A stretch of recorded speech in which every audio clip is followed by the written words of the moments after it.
Good morning students, आज हम पढ़ेंगे एनिमल क्लासिफिकेशन, है ना। इसमें हमको पढ़ना है grade of organization, new system, criteria for new system of classification. तो क्राइटेरिया क्या है न्यू सिस्टम क्लासिफिकेशन का, जो मैंने इसके पहले इसमें बताया था आपको। कन्वेंशनल क्लासिफिकेशन, न्यू सिस्टम, जैसे कॉर्डेटा, नॉन कॉर्डेटा, फिर कॉर्डेटा में सिफेलोकॉर्डेटा आता था, वर्टिब्रेटा आ रहा था, और नॉन कॉर्डेट्स में 10 फाइलम आ रहे थे, है ना। तो उसके हिसाब से ग्रेड ऑफ ऑर्गेनाइजेशन, ये वर्टिब्रेटा का है, कॉर्डेटा का। तो ग्रेड ऑफ ऑर्गेनाइजेशन क्या है? Body of animal is made up of cell. सभी एनिमल्स की बॉडी कैसे बनी है? सेल से। In case of multicellular animal, many cells are performing different function. कुछ एनिमल्स जो है वो सिंगल सेल है, और कुछ एनिमल्स क्या है? मल्टी सेल है। तो सिंगल सेल वाला जो एनिमल होता है, लाइक अमीबा, वो पूरे फंक्शन उसके बॉडी के जितने भी फंक्शंस होते हैं वो सिंगल सेल से होते हैं, एक ही सेल से होते हैं। चाहे वो रेस्पायर करे, चाहे वो इनगल्फ करे, या जो भी करे, वो सिंगल सेल से करता है। बट जो मल्टी सेलुलर है, उनको अपना बॉडी फंक्शन जो परफॉर्म करते, डिफरेंट सेल्स उनकी बॉडी में वर्कआउट करते to perform different function. While in unicellular, only one cell can perform function. All functions are performed by same cell only in unicellular. Body organization of unicellular animals is referred as protoplasmic grade organization. अब जब unicellular, single cell animal में जितने भी body function होते हैं वो single cell से होते हैं, तो उनका जो ग्रेड कहलाता है वो प्रोटोप्लाज्मिक ग्रेड, यानी body made up of by protoplasm.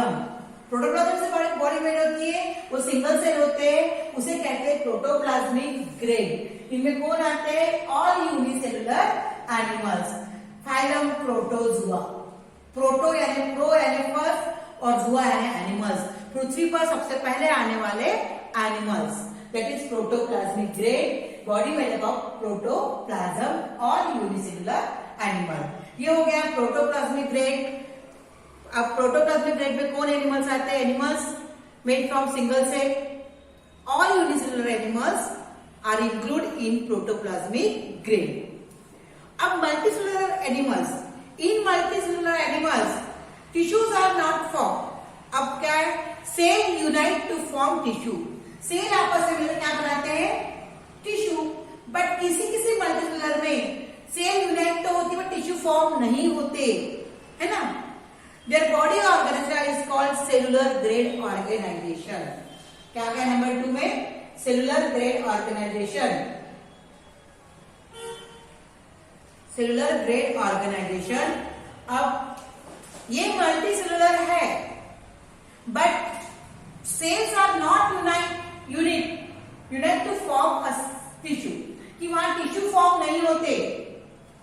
Sales बहुत प्रेजेंट है, बट टिश्यू फॉर्म होते नहीं है, that is known as cellular grade organization. इसमें आता है फाइलम पोरीफेरा।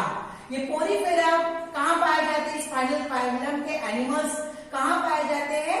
समुद्र किनारे, जो स्पॉन्ज बोलते हैं।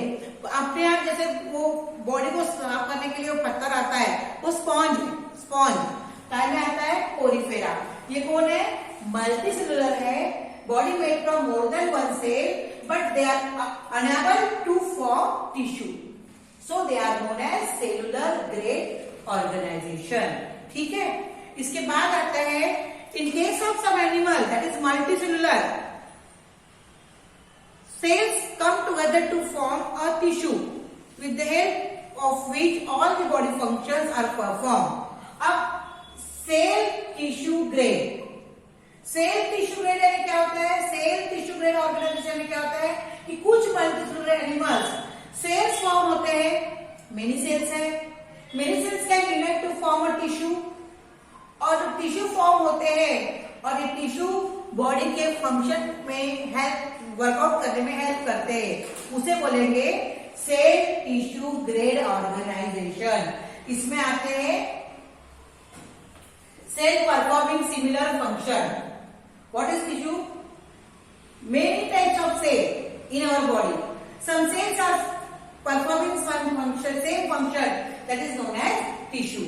तो सेल टिश्यू और ग्रेड एंड क्या होता है कि cells are united to form a tissue and tissue and cell मिलके बॉडी के फंक्शंस क्या करते हैं, वर्कआउट करते हैं, that is cell tissue grade organization. इसमें एनिमल्स आते हैं निडेरिया। निडेरिया में ये भी समुद्री जीव है, फाउंड इन साल्टी वाटर, तो यूज उनमें ये एनिमल्स आते हैं निडेरिया फाइलम में। फिर तीसरा है फ्लैटवर्म, रिंगवर्म, फ्लैटवर्म जो ऊपर पेट में पाए जाते हैं। अब उसमें टिश्यू ऑर्गन ग्रेड कहलाता है। ये टिश्यू ऑर्गन ग्रेड क्यों कहलाता है? In this type of organization tissues are organized to form some organ. अब हमने पढ़े cell unite to form tissue and tissue unite to form organ. तब यहाँ टिश्यू ऑर्गन, टिश्यू क्या बनाते हैं, टिश्यू यूनाइट होते हैं क्या बनाते हैं, ऑर्गन। और ये organ tissue form organ, tissue क्या बनाते हैं, ऑर्गन। तो उसे क्या कहें, वो काम में आएगा उसमें एग्जांपल फ्लैटवर्म, और वो कहलाएगा tissue organ grade, tissue organ grade. Last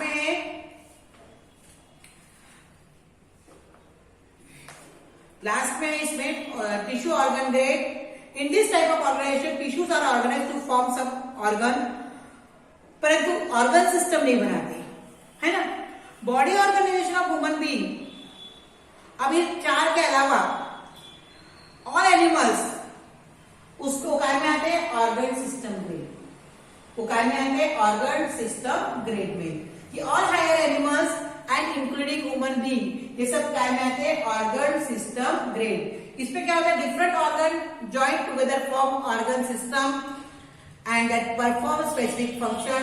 जैसे फ्रॉग हो गया, ह्यूमन बीइंग हो गया, और हायर एनिमल्स। तो ये ग्रेड फंक्शन में ग्रेड ऑर्गेनाइजेशन कितने ग्रेड है, 5।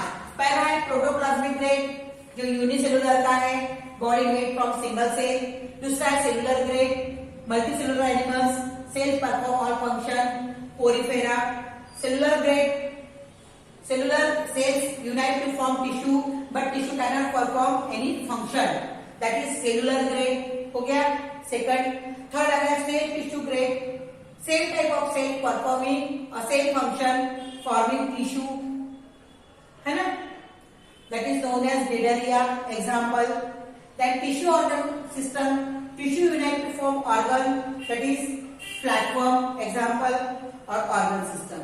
Different types of tissue unite to form different types of organ, and different types of organ unite to form organ system, that is different organ form and organ system, higher animals including human being. ये किताब में page number 64 पे completely लिखा हुआ है, आप इसको अच्छे से पढ़ लो। अब इसके बाद आएगा बॉडी सिमेट्री। बॉडी सिमेट्री कैसे होती है, कि बॉडी कैसे होती है, उनकी एसिमेट्री होती है कि बायलैटरल सिमेट्री होती है, इस प्रकार की रेडियल सिमेट्री होती है। 3 प्रकार की सिमेट्री आती है। जैसे हमारी बॉडी, हम बीच में से दोनों को बिल्कुल बराबर काट लेंगे तो क्या हो जाएगा, 2 इक्वल पार्ट्स आएंगे, दैट इज बायलैटरल सिमेट्री। एक एसिमेट्री होती है कि हाइड्रा देखियो ना, उसका डायमीटर लेते हैं, डायमीटर से उसका रेडियस लेंगे और रेडियस से उसको 2 इक्वल पार्ट्स में डिवाइड करेंगे, दैट इज रेडियल सिमेट्री। और तीसरा होता है असिमेट्री। ये अलग अलग प्रकार के एनिमल्स उसमें आते हैं, और पर ये हम अभी इसके बाद के लेक्चर में पढ़ेंगे, ठीक है।